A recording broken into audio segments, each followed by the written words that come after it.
Let's now welcome Mr. Thembisa Fakude, who's the Senior Research Fellow at Africa-Asia Dialogues, to also weigh in on the expulsion of South Africa's ambassador to the United States of America, Ebrahim Rasool. Thembisa, it's always great to have you with us. Thank you so much for your time. I'm sure you heard, of course, the political reactions in the country in relation to this expulsion. But let's first look at all the developments that led to this point. Do you then believe that this expulsion could lead to a more significant break in the SA-US relationship, or do you think this is just a temporary setback?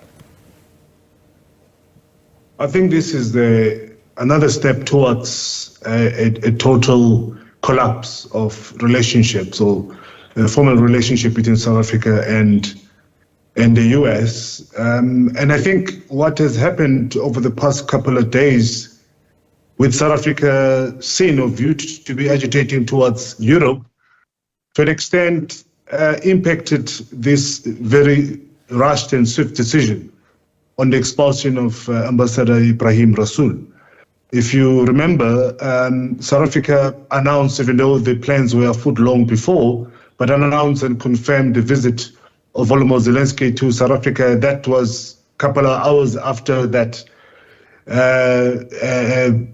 tongue-lashing episode within or inside the White House. Mm-hmm. And Volodymyr Zelensky went to London and went to Brussels on the summit that supported Ukraine. And all of those were embarrassing to Donald Trump, who felt that, notwithstanding, Volodymyr Zelensky was still accepted by Europeans. Then you had South Africa announcing that he was coming to South Africa and confirming the date. Mm-hmm. Not long ago, we had Ursula von der Leyen, the president of the European Union, coming to South Africa and making those pledges of 4.3 to 4.5 billion euros of investment into South Africa. Mm-hmm. So this was, to me, two very important steps that led to an extent, irritation to Donald Trump and his cabinet, that notwithstanding, South Africa seemed to be moving towards Europe, and they really don't necessarily care about what America thinks.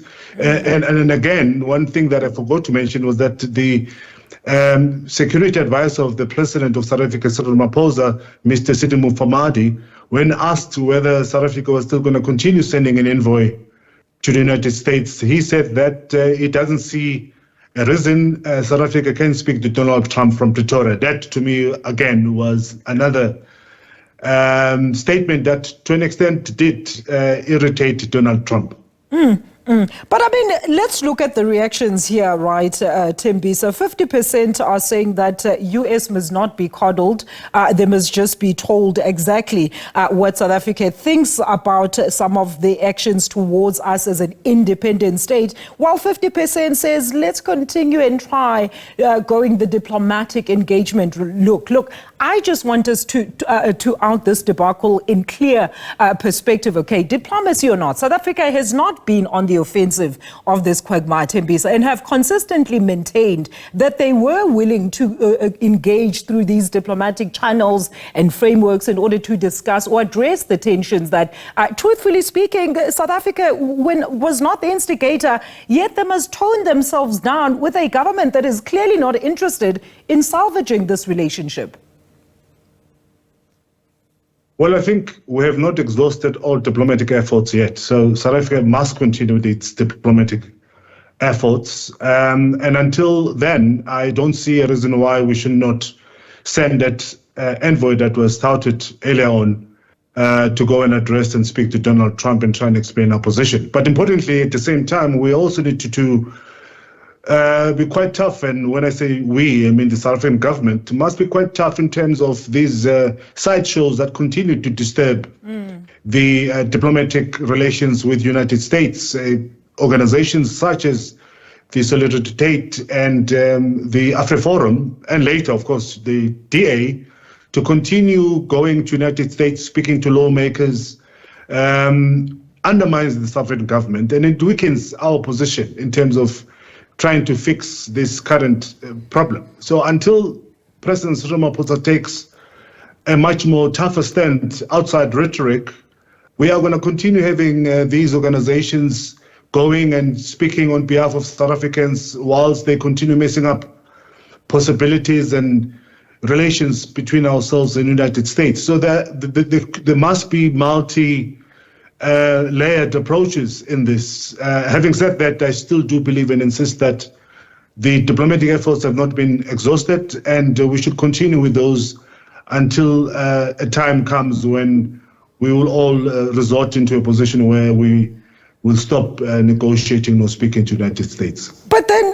Thembisa, we don't have a U.S. ambassador. Why is this? And also, how does this even then further the current impasse? And also, I just want to know what the next process, since our ambassador has also been expelled from the United States. What happens to their embassy here and ours there? Will it just be, just a matter of issuing visas then at this particular stage? Well, I think it's deliberate from Donald Trump and Elon Musk's side to maintain an embassy in South Africa without an ambassador, because that facilitates and encourages a civil society embassy's line of communication and discussions. They don't want to have a formal representation. They want to continue sourcing information from the civil society, in this case, AfriForum and Solidarity, including the DA, which sometimes acts as if they're not part and parcel of this problem. So this is deliberate. And I think, again, what they did in the United States is also deliberate. If you don't have ambassadors in both embassies, you open up a situation where every person, organization, or any other formation that have access to lawmakers and diplomats and politicians in the States and in South Africa can continue talking, and from there they can gather intelligence and information they need to make certain decisions. So that's probably why you have this situation of having both ambassadors, at least from a couple of hours ago. Now you're going to have Ebrahim Rasool coming back to South Africa if that does go ahead. You're going to have both ambassadors not having head of missions, and that will create a chaos in both embassies. And just to be clear also, Thembisa, I mean, the fact that the voices have been consistently raising the fact that this particular administration in the United States will not be in power indefinitely. So is there room then for reconciliation in the near future, you think? And what would have been the cost of the relations between the two countries, though? Well, I think that's what South Africans dangerously are betting on. President Ramaphosa is betting on the tenure of Donald Trump, but I think a lot of damage could be affected during this time, whatever months and years are left for Donald Trump. And that could lead to an irreparable damage between ourselves and the United States. And by the way, we don't even know who's going to come after Donald Trump and what sort of politics they will hold. So we need to, I think, continue with our diplomatic efforts. We need to make sure that we maintain the economic relations between ourselves and the United States. But I think what is even more tempting for South Africa are the advances from the European Union, who are also facing their own challenges with Donald Trump. And I think South Africa has been identified as that country that the European Union can begin strengthening relationships and trade and economic ties in the absence of Donald Trump, because Donald Trump is certainly withdrawing from international participation, and markets, including European markets, are looking for new opportunities. And South Africa, I think, has identified that opportunity and is going to make itself available to all the charm offensives that will be coming from various countries, particularly from Europe. Inadvertently teaming up against this common enemy, so to speak. Thembisa, thank you so much for your input this afternoon. That is Mr. Thembisa Fakude, the Senior Research Fellow at AfriSeed, weighing in on the latest developments in the US and SA relations.